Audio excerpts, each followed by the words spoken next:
is a blessing in disguise. She has no business being the Chief Justice in the first place. She misconducted herself. And I believe that we must applaud that brave Ghanaian called Daniel Ofori, who took the matter, who petitioned the president, and the president acted on it. You see, we must encourage some of these things. And just like my brother, Honorable Suheni was saying, we have overlooked the relevance of the petitioner and focusing this whole business on the president, as though the president was the one that petitioned, as though the president could have done anything apart from in consultation with the Council of State, establishing a prima facie case or otherwise. Mr. Daniel Ofori is not a minnow in this country. He has more to lose should this country fall apart than anybody, because he is the single largest investor in our stock exchange. He is the third largest investor in Ghana Commercial Bank, third largest in MTN, third largest in EcoBank, fourth largest in SIC. So who would downplay such a man? And who can do politics with such a man? In any case, if it was about politics, Mr. Daniel Ofori, I know for a fact that he's an MPP member. So why would he go after someone who was appointed by an MPP administration? Our politics is evolving, and these are some of the things that develops a nation. That when something is not going right, after all, Senator, you and I and all of us sitting here, we don't have any chance of becoming a Chief Justice. Our only interest is that the right thing is done. When he petitioned on the 17th of March, and the president received it, the beauty of democracy, before we could even say Jack, there was Vincent Assefa, who was not privy, who had no issues, or who was not directly affected by the petition, go to court. I don't know whether he was looking into the crystal ball or whatever, to know that indeed the Chief Justice had not received a copy of the petition. He went to court for the Supreme Court to injunct the whole process. It was in line during that period that the president said, well, I was already going to give it to the Chief Justice, and so this is not a matter. In fact, the petition was made available to the removed Chief Justice, and instead of 7 days, she was given 10 days to even respond. I hope you remember that. Which I disagreed with the president. If it's 7-7, the bonus was not necessary. 7-7. But the president said 10. Beyond that, the response, together with the petition, were submitted to the Council of State for a determination of a prima facie, which was done. These are all constitutional matters. After that, the Constitution says the Chief Justice may be suspended. I'm not sure it was President Mahama who wrote the Constitution for this country. So the Chief Justice was suspended, and in that, a committee had to be formed. Was there no committee? Yes, a committee was formed. Look, if you are looking for someone who has taken it on the roller coaster on a very bad line, then is the removed Chief Justice. She was so lawless. So that when the Constitution says matter must be heard in camera, it means in camera. In fact, beyond the Constitution, the Ejechun case also makes it clear that in camera is in camera. We had this Chief Justice who came into the public to come and describe what all that was happening at the committee level. And even on that occasion, she lied to the people of this country that she had no clue about the petition that she was being tried on. Thankfully, some of us have, through our ingenuity, have gotten hold of some of the proceedings that took place at the committee level. That she herself, be it in under cross-examination and examination in chief, admitted that she had received the petition. So what was she in the public domain doing? Saying that she had not received a copy of the petition. In fact, her own witness number 9, which is Sophia Akufu, The former Chief Justice also admitted.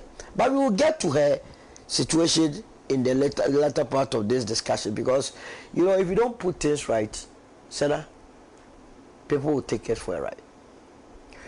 Now, Mr. Daniel Oforu raised 21 issues of misbehavior.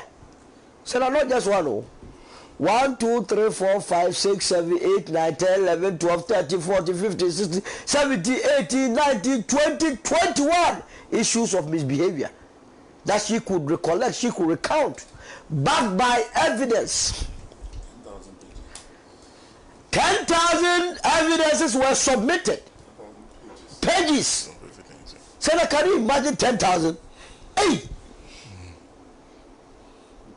Look. Those that want to trivialize the matter, they must understand and understand it clearly. We don't need anybody to tell us that it's so high or so low. A judge can in prison take somebody's right from you. Are aware of that? Yeah. You that can take somebody's right of him or her, you want us to measure you with a low bar? Because then it is assumed that you were a saint. Before you can say someone is a sinner, you must be a saint. So, the issues that were tried, financial impropriety, the travel policy is so clear that when you are embarking on your private holidays or travels, you go with your security. So that this one, were you the one that wrote it? It is for a reason. Because when you are going to do your private business, anything can happen. So that the state can fall on the security personnel that you would accompany you in the travel. But whereas in the public or official travels, you are not mandated to go with your security. Because you know why? In official travels, your security is in the hands of the host nation. So that way you can go with your family. It's as simple as ABCD. And the Chief Justice had known this all this while. You took your husband and your daughter from Arusha, Tanzania, to the United States of America. We were paying them per diem. Set up per diem. You and I are tax revenue. Now we can't even file in the courts. Not knowing all the filing fees that have gone up, we are only using it to pay travel allowances and per diems. So justice delivery is becoming the preserve of the rich because of the what? The extravagant lifestyles of these chief justices. Are you with me? You paid per diem to your husband, you paid per diem to your wife, and the law is so clear that this is a crime. Those that are saying that it's not weighty are telling us that though it's a crime, we must allow it to go. Then what they are telling us that they must go back to the prisons, and everybody that has been in prison must be allowed a second chance. That given the opportunity, they will not do the same again. That's all that they are telling us. If this is not shameful, if this does not smack of people who are not honest, then what else? When the Chief Justice realized that she had no case, she started doing propaganda in the public space, amply supported by some elements within the new patriotic party. Not all of them, some elements. Selfish ones as such. No wonder Afenyo Markins came and said that he was mourning democracy. Why wouldn't you mourn democracy? If you could go to court at 12 o'clock and by 3 o'clock a decision was in your favor and you were doing everything left right under this Torkonoo, why wouldn't you mourn? Because you may never get a Chief Justice who will kowtow to your whims and caprices. So you will mourn. You were in this country when this Chief Justice told us that your best test could even determine whether or not you were a Ghanaian. We lived with it. And so, the president has behaved within the confines of the law. And so far, all those that started criticizing, that were doing emotional business, said, have you heard anyone being able to pinpoint any legal constitutional provision that the president flouted? Look, we must not be quick to wish this president's downfall. When he fails, all of us have failed. It is in our interest that when he's doing something wrong, we point it out. But when there is none, Nobody must make it a business to try and create one. That will not be good. We must help him to deliver. So that there has been commentaries after the removal of. By the way, she has been removed both as a Chief Justice and as a Supreme Court judge. Yes. And as such, she's still pursuing it at takeover. She needs $10 million from this country. I don't know whether the Ministry of Rules, your budget is more than $10 million, but there is a ministry which budget is less than $10 million. The Chief Justice wants a ministry's budget to go and chop the Chief Justice. So she can go and pursue the ECOWAS court case. There is also one at the High Court and even the Supreme Court, because the Supreme Court, the matter has not been determined. It was the injunction aspect which was determined. So she still has an opportunity to, as it were, go through the process. But she must understand that in Nigeria, as recent as 2019, what got Walter Onojin out of office as a Chief Justice was his inability to file his asset. Shall I get the drift too? Not being able to declare his asset declaration got Onojin out of office. Because you see, when you are a Chief Justice, that is what you must be sacrosanct. This thing happens, the people of this country are happy that the laws of the land are working. The next moment you hear is Madam Sophia Akufu invite the media and do a one-on-one. That was Ghana's day of shame. This country is so liberal. So I am very shocked that she's still at position.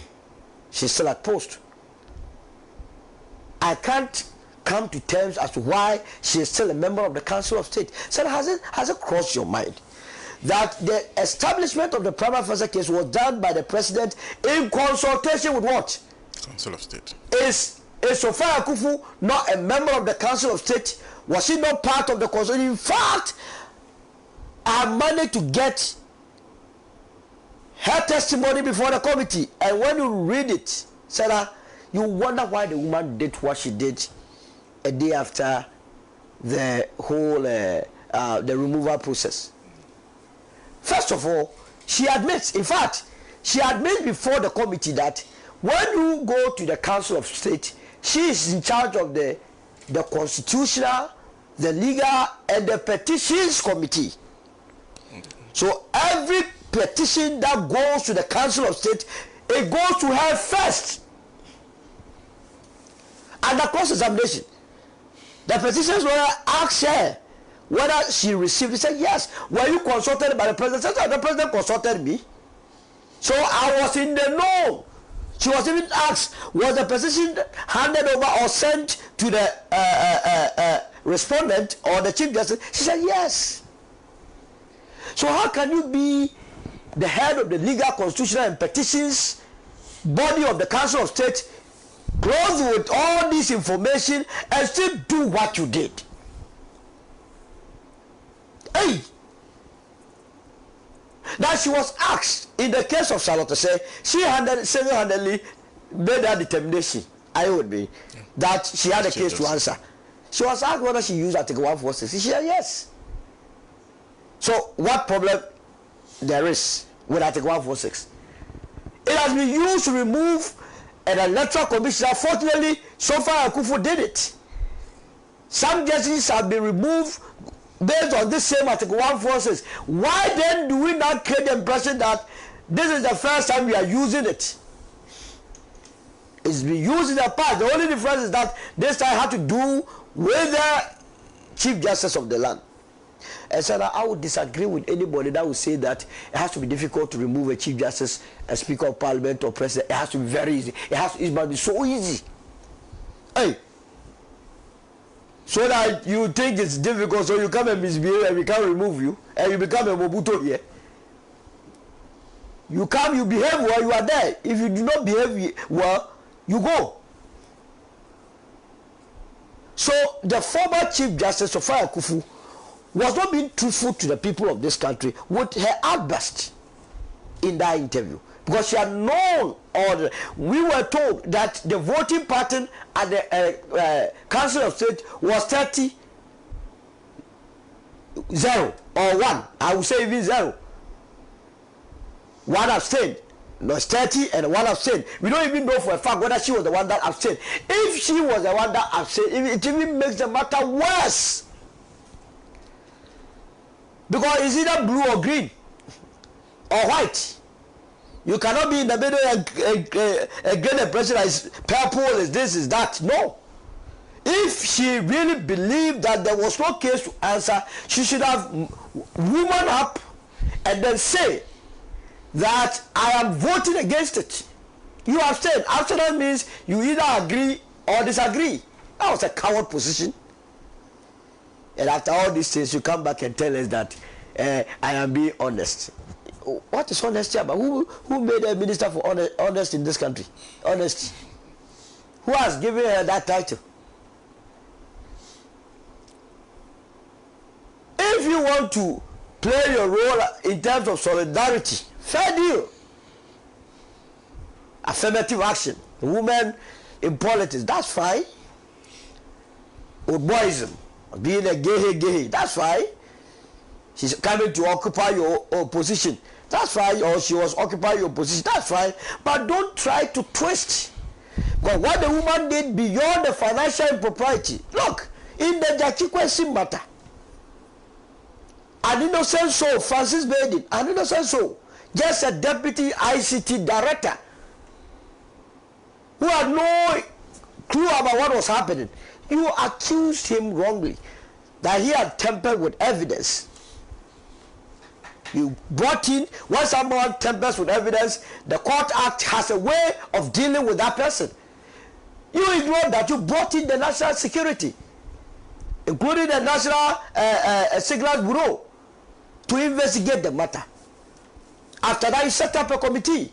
When the committee went into the matter and realized that the man had done nothing wrong, they recommended that you reinstate Francis Baden as a deputy ICT director. This woman wouldn't do. She just transferred the gentleman to Tamale to be in charge of court processes and his service for Northeast, Savannah, Upper. The man, they had no clue about court processes. You did that to that gentleman. Fosuji about the lawyer, how he has suffered in the hands of Torkonoo. What about the judges that she was transferred by heart with no reasons? A judge could be on the matter midway. So no, you have to take you off. All these things have happened in this country. If former President Akufo-Addo had taken the petition of Kwaku Azar serious, we wouldn't have even gotten to this stage, because Professor Azar was so clear, was so spot on, that as a Chief Justice, you cannot single-handedly, together with the President, nominate for us justices of the Supreme Court. You have to do that in consultation with the Judicial Council. She did it in this country. But President Akufo-Addo saw nothing wrong together with the Council of State then. But Ghanaians lived with it. President Akufo-Addo's problem was that Professor Kwaku Azar, before the petition got, President Akufo-Addo had leaked it. So he was flipping through all the laws of the land to even see where he can nail Professor Kwaku Azar and throw him in any of the jails that he could find. That was where his appetite was. And not the government of the issues that have been raised by Professor Kwaku Azar. Let's be truthful to ourselves. And people are saying that our judiciary has been working. Hey! Judiciary has been working. So for me, to go down, we have a time with destiny. This decision, the unborn generation, we will be gone, and they will come and read it, and they will know where the truth stands. I believe the president has to be commended. I believe that the next Chief Justice must take a cue that nobody would allow such things to happen. And now when you come to the office, you must behave and behave according to the provisions of the law. And all those that are making commentaries thinking that they can play on the emotional keyboards, Ghanaians have moved beyond emotional keyboards. Ghanaians are now looking for development, what will strengthen our judiciary, And the judges in there who have been taking us for a ride, they must know that if the Chief Justice could be petitioned and will be gone, their time is also will be up very soon. I'll end it here. Thank you very much. Before I come to Comic with Pratt, who interestingly I was going to share an experience in court, then I realized that we were also a court reporter at some point. Francis Gordon says the bottom line is Madam Torkonoo has been fired using the Constitution of Ghana, and if any, especially the MPP, has issues, they should go to court. Generally, the Akwetia by-election was much peaceful. The NDC once again justified the reason why Ghanaians voted for them to deliver. Credit also goes to the security persons who ensure the safety and protection of the people of Akwetia. There's also Albert actually. Do they want the removal of the Chief Justice to be hard as concrete? Monday, William Jikunu says, good morning. Solomon Owusu is one of the best communicators at the moment. He is mostly on point. Greetings to Mr. Pratt. Thomas S.T. says, if people have been jailed over petty thievery of cassava, goat, 20 Ghana cities, sheep, etc., why should anyone sympathize with Torkonoo, who should have known better? The president acted according to the Constitution. Is Torkonoo above the law, and is the law the law? No, is the law no longer the law? So Fire Akufo should not forget how she, as CJ, then acted based on the Constitution in the case of Charlotte Osei and her deputies. Kekeli Sharif has taken issues with Ninoy's submission. Says, where was this man when Akufo-Addo was in power? Westminster students. Even the deputy prime minister of UK resigned just because of not paying the right amount of tax on her second house. God have mercy on Ghana. Okay, there's Daniel Maditi Winada. Okay, Solomon is now the man to watch, and I'm pleased with the NDC to make Alan our vice president on condition that the line is fully okay, and make some of his executive. Okay, I think you said give some of his people national executive position, national and regional executive positions. There's Samuel Apia who says, what is the okay? There's teacher Shamsu again, who says the removal of the Chief Justice is a good move. At least it will restore some respect to the judiciary. Justice Araba Torkonoo herself should be good enough to tell the people the gospel truth why she was removed from the office of Chief Justice. People who do not read can at least understand when a formal communique comes from her. At least people can now run to court when there are legal matters, knowing very well that justice will fairly be dispensed.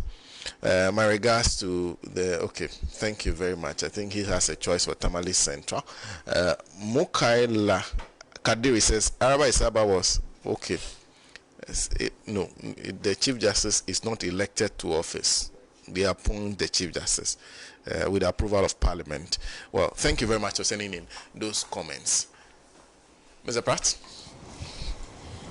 Well, first of all, in discussing this matter, I think it's important to apply the lessons of history. In addition to that, it's extremely important for us to look at issues of principle.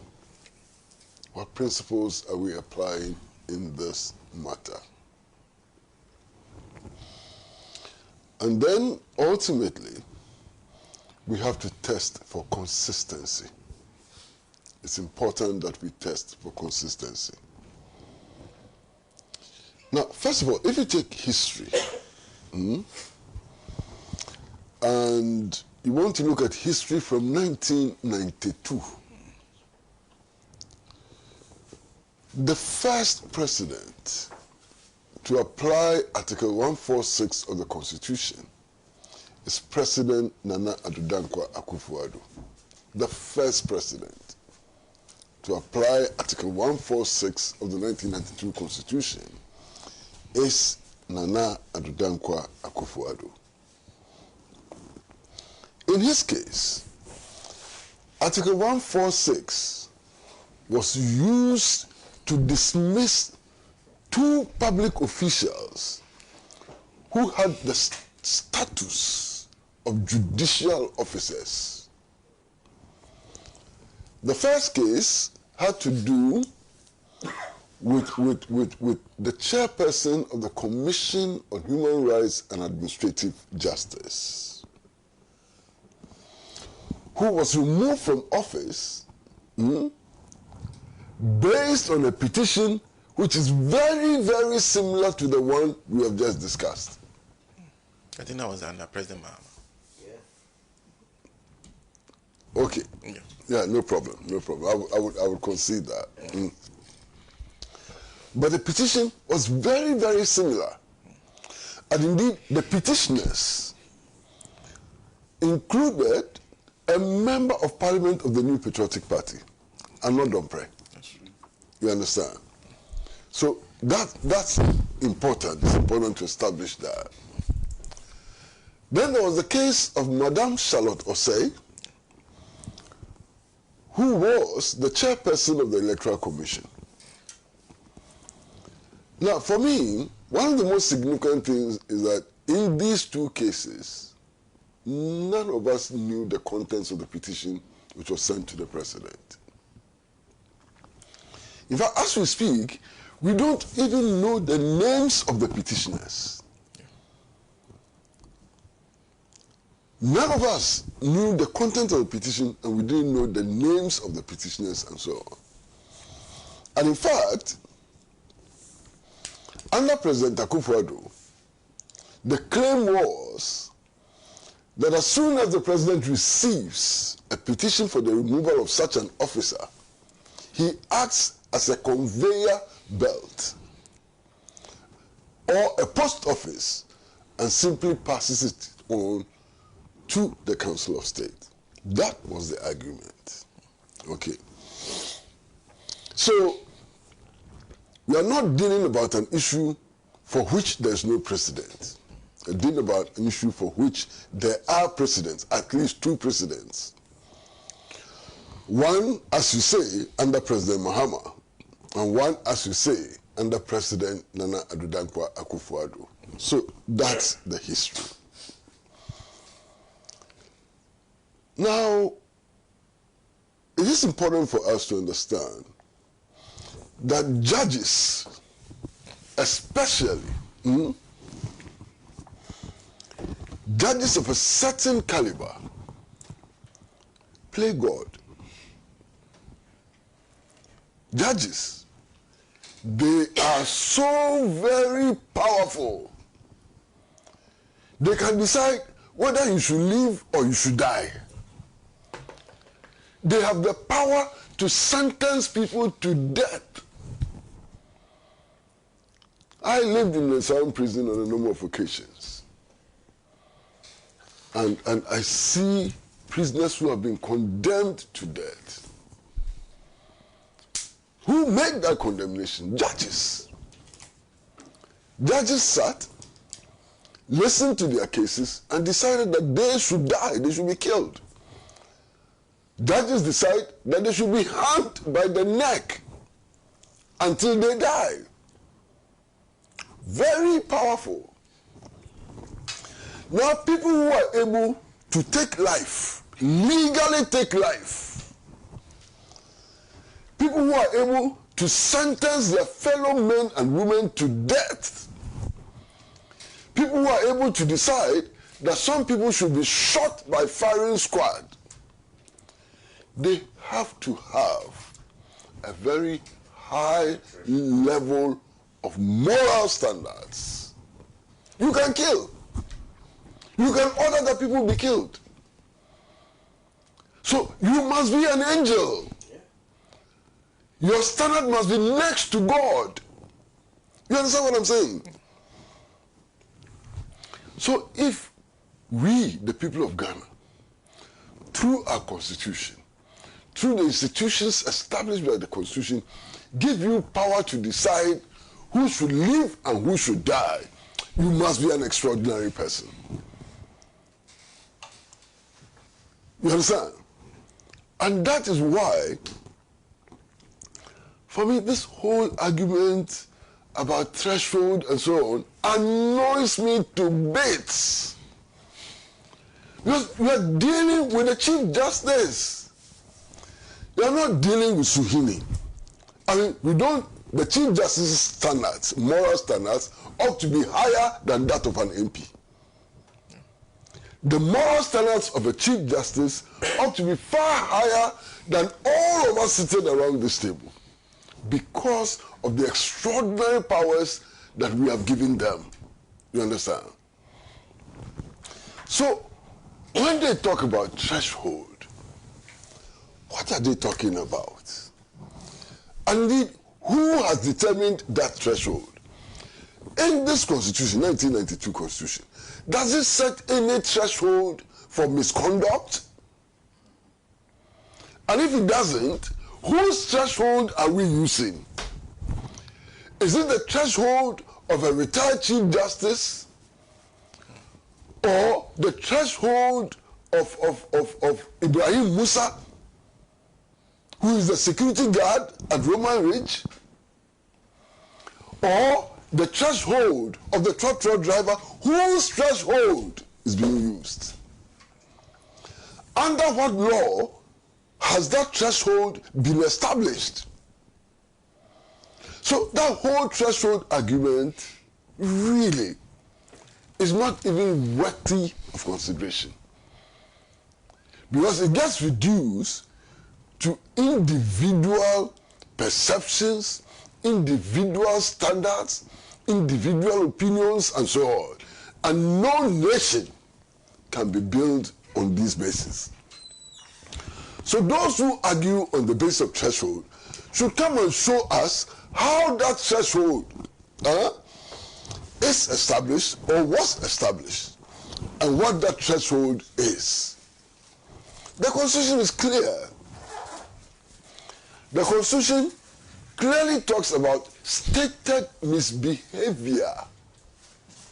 It doesn't say stated big misbehavior or stated small misbehavior. It simply says stated misbehavior. Now, those who want to add values to misbehavior should come and tell us which misbehavior is big or high, which misbehavior is small or low. Until they're able to establish that, they should stop wasting our years on this matter of threshold. You understand? Now, Suhini, on 7th January 2025, I didn't go to the Black Star Square. In fact, I've never been to a presidential inauguration. Oh, really? Okay, never. Not even as a journalist. Pardon? Not even as a journalist. No, never been to a presidential inauguration. In fact, it's not worth it. You understand? But I watched it at home. I watched the whole ceremony at home. And there's something which is very striking about what happened on 7th January